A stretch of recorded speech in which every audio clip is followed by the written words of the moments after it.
Student Wi-Fi, they should use the guest one. Okay. Do you have that? I'll email it to you. Okay.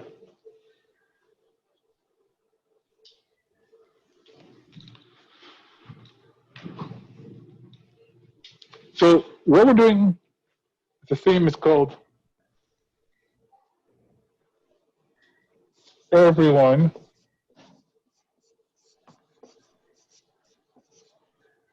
Has a Story. Okay? And it simply means that people tend to see themselves as the hero of their own story, right? Which means if Regina is late for dinner, she comes home, and Mom goes, "Why are you late?" She goes, "Mom, I know I'm late, but all these things happen to me," which means I have a reason for being late. The idea is that as the hero, there is always a reason for your choices. If Regina punched some girl in the street, why'd you punch some girl in the street?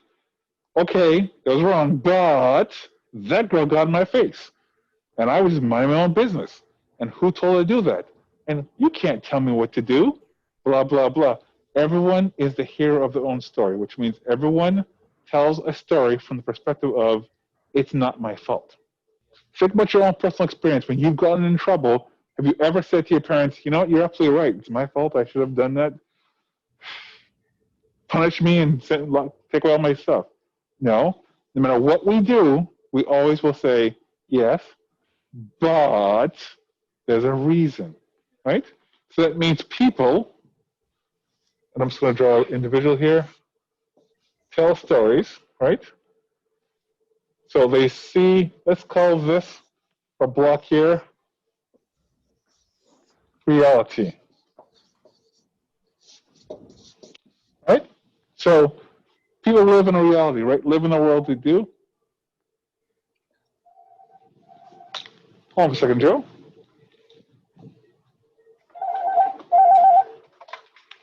Hello?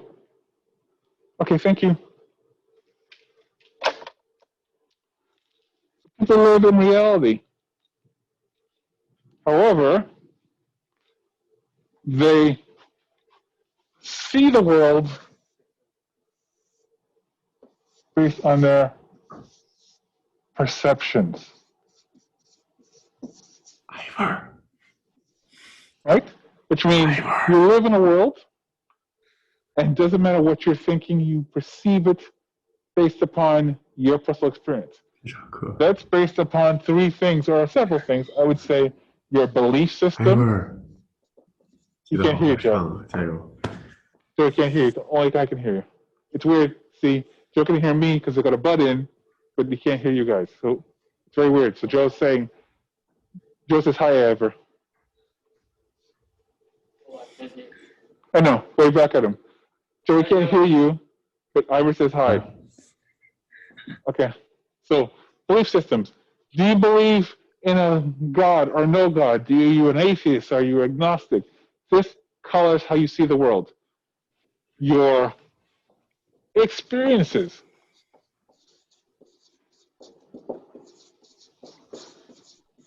If you've had a very good life and things have worked out for you, you might see the world in a very positive light.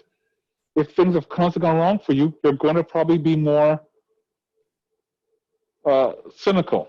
You're going to be probably more things. If you've been treated poorly, you've been treated nicely, those things affect how you perceive the world. And then we'll also say your biases. We all have biases. We all have certain beliefs that we think we're right. We all think that certain things should be a certain way. My niece is non-binary, which means they want to be referred to not by a gender. So I've known Kasia all my life, and I said, okay, cool. You're non-binary, you're queer, whatever. I will say they, right? I will watch what I say and express it. And I found recently we've gotten to arguments because she is experiencing I'm expressing her non-binary existence, she sometimes will tell me, "Okay, you're mansplaining." I go, "I'm not mansplaining. Thing. We're having a discussion." Right? She'll sometimes attack my gender, and I say to her, for a person who doesn't like to be identified by gender, why do you define mine? Why are you always saying my responses are based on my gender? So sometimes we butt heads. I love them to death, but their biases right now tend to be one on gender, because as they need to define themselves as non-gender specific, they sometimes focus on the gender of the people they're talking to. So she'll make a joke about, wouldn't it be great if men didn't exist? I go, yeah, sure, it'd be awesome, right?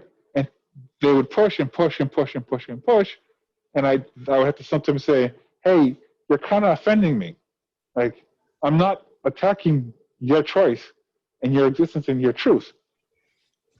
I'll refer to as they. You don't identify as a gender. I'm working very hard to do that. I've been around for 47 years. This is new. Not using he or she is very hard in English language, right? Other languages, probably not a big deal. But in English language, huge deal. But their biases tend to be very reactionary to anything. And as much as we love each other, they will attack me about stuff. I'll say, it's not about my gender. It's not. Sometimes it is. Sometimes very much it is, but sometimes it's not. So all those things help to create our perception of the world, which means sometimes we see things that don't end up in reality, right? But then we think of things that have happened in your world where your perception of an event and the reality of it can be different. What are the things you see things that, hey, I see it differently, but it differs from the reality of what's going on? Can anyone think of anything? Nowadays, we all, there is a kind of gap between us teenagers and our elderly people. Mm-hmm. And then when we talk about something, they only trust based on their own experiences. But we are learned from some textbooks or something to prove that it's wrong or right. But they only when I was a kid, I didn't do it or something like that. Right. So the perception is, hey, life isn't that tough. When I was a kid, it was like no, that's your perception of being a kid. The reality was quite tough, right? Generations do it all the time. We talk about kids, again, even, and I'm Gen X, I think I'm Gen X. I'm technically Gen X. And, I've talked to other people who are Gen Xers, and we talk about how, these young Gen Y or Gen Millennials lying about not having money, spending all the money on avocado toast and blah, blah, blah, blah, blah. We tried so. And I remember having a discussion with a friend and saying, yeah, I work with lots of millennials. They're not buying avocado toast. They can't afford houses, right? Because it's too expensive. That's the way how it is. It's not an issue of us. No, but we worked hard. We did. But the reality was there are more opportunities and houses were cheaper when we bought them. We didn't have lots of money, but technically the gap between our money and the cost of houses was smaller than a person in the reality of now, where they're living in a world where, I've talked to people who are younger than me saying, I can never buy a house. I don't know how I'm going to buy. I can't buy a house in Toronto. It's not possible. I have to go Coburg and far out, Fort Hope. And then if I live in Toronto, I got to transfer in. So it becomes a situation where the reality is different. Okay? So perception versus reality. We sometimes talk about what's going on in the world right now, right? I've been focusing a lot about that, but the perception of reality. You have people who are saying, my perception of the world is I'm being treated poorly, right? Or the reality is people saying, no, we're all equal, and someone saying, no, I'm being treated poorly. I have an experience that's not, you have to hear and see. You don't see it. And people go, well, I don't understand why I don't get it. Because but the reality is people are all equal, and it goes, that's your reality. The perception is, or my experience is, we're not all equal. We're treated differently. And that's a problem. So this is something that we look at through media, right? Because sometimes this is distorted, right? right? Someone's perception and reality are two different things. I want to spend a lot of time picking on my friend, the orange-faced guy, who says everything is going great when it comes to coronavirus in the United States. That's not the reality. That's a very skewed perception. What are you talking about? His believed experiences and biases all tell him that I don't want to accept what's going on, right? Like, you're not doing well at all. How can you say not success? He picked on New Zealand one time because they had a little spike a couple of weeks ago. New Zealand had 100 days of no new cases. And when they had cases, they had like small, high single digits, low double digits. And then when they had it, they just shut everything down, got it back under control. So he was picking on them like, well, but you've had 1,000 cases every day, and it's getting worse, and you won't put on a mask, and you won't do any of the stuff we're asking to do, and you want me to inject bleach into my body or shoot light into my. What are you talking about? Right, perception, reality, right? So we look at this because sometimes this is completely skewed, but sometimes we look at this because this is we need to see people's.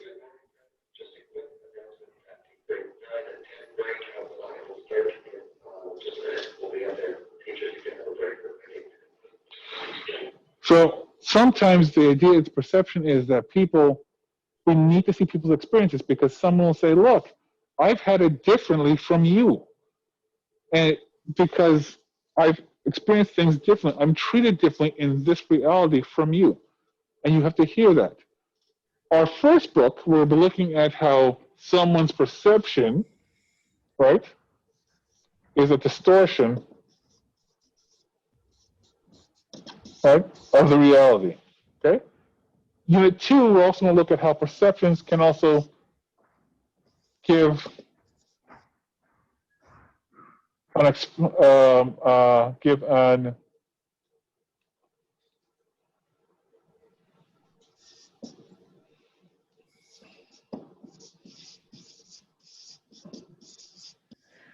give a lived experience, right? Both are true, right? Sometimes, like Matt and I were talking about the fact that sometimes in the world you can have two things that seem two truths in the same sort of reality, right? Right? You can be angry at people riding in the streets, but you can also say they're riding because they're angry about not having rights. So two simple things. You can have police officers that are doing good jobs, but also have a corrupt police officer that does not support those good officers and makes those good officers do bad things. You could have two different things going on at the same time. So yes, we have some perceptions that are distortions of reality, right? People who choose to see the world in a very specific way and distort from reality. But it also can give us a lived experience, right? And in Unit 1, we focus on this one, right?